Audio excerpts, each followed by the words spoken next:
first time today, actually, but I've heard a lot about him over the years. And I have a kind of a, I guess, a bit of a connection with him because this past summer, his father-in-law, Martin Heavyhead, gave my son, Keisho, a Blackfoot name at Sundance. So we're connected that way.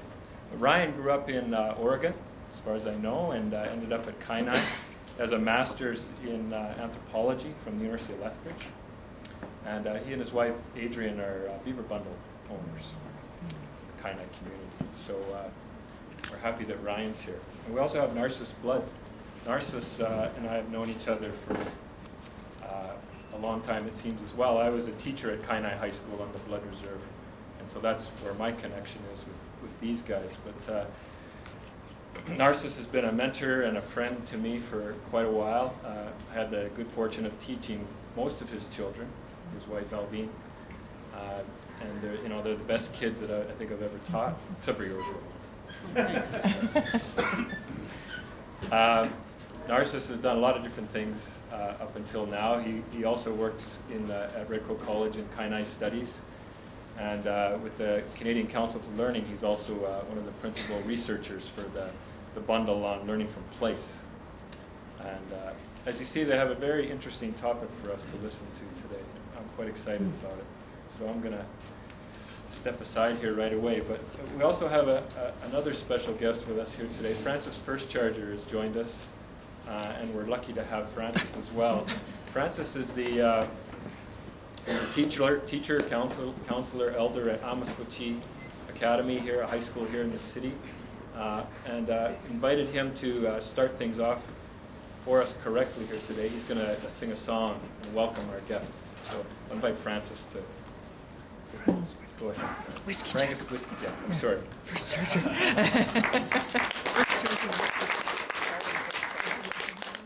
Thanks, Tawal. Welcome. And I want to thank Dwayne for the honor of being here today. I really am happy and honored to be here. And I'd like to welcome Narcissus and Brian, our guests from the south. And one of the things I need to say is my name is Kawiatakukisipo, which means in Cree, fine day.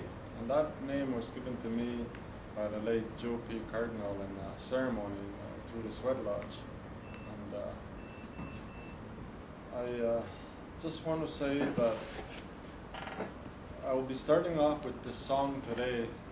That when we sing this song, it's meant to greet our brothers, or else also could be to say farewell to those that have gone to the spirit world.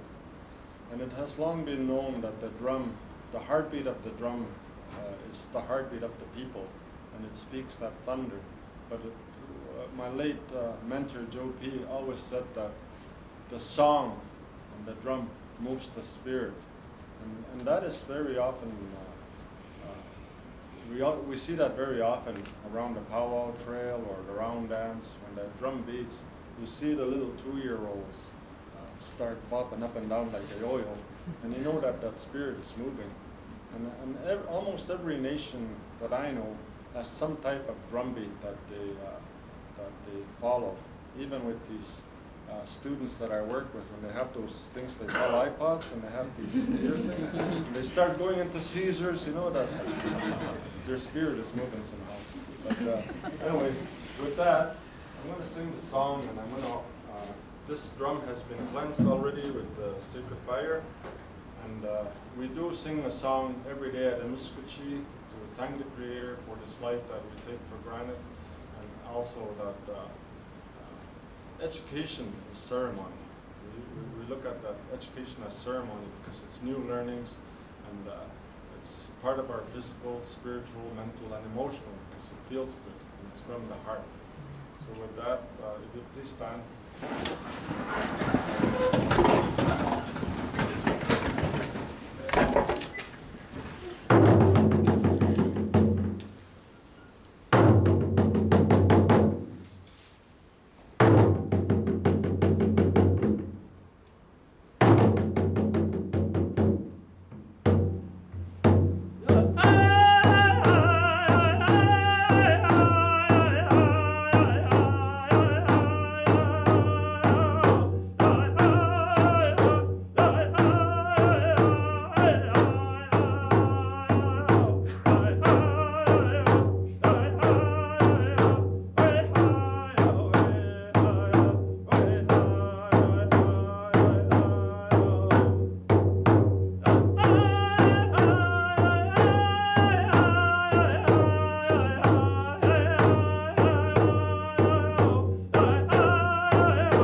Take it away.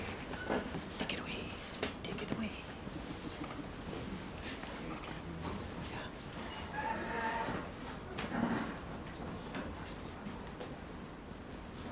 Okay. Ketokonäkseksi matsumohmoa stonaku agayuka. Coordinate the way it said.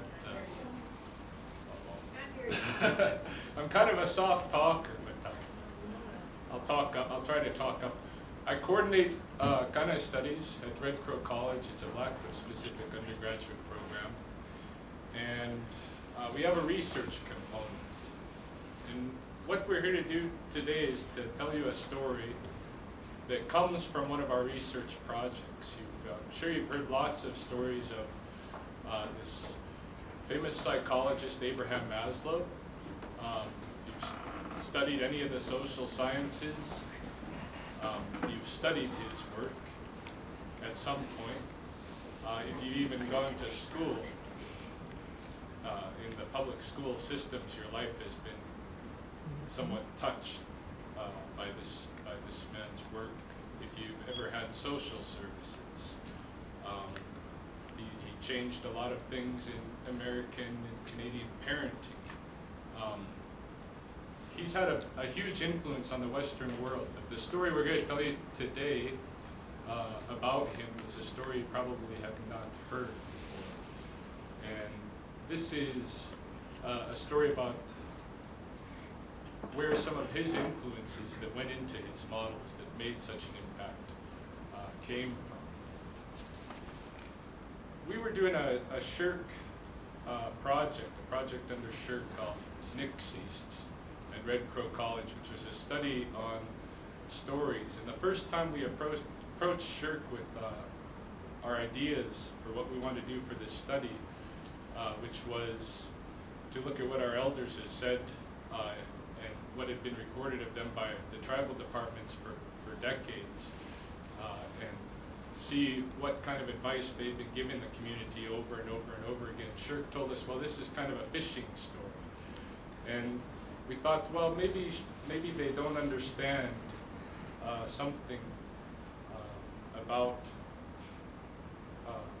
what our community does and how important it is what the elders advise. Because what they advise, when they advise us, they prepare that stuff. That's in a way their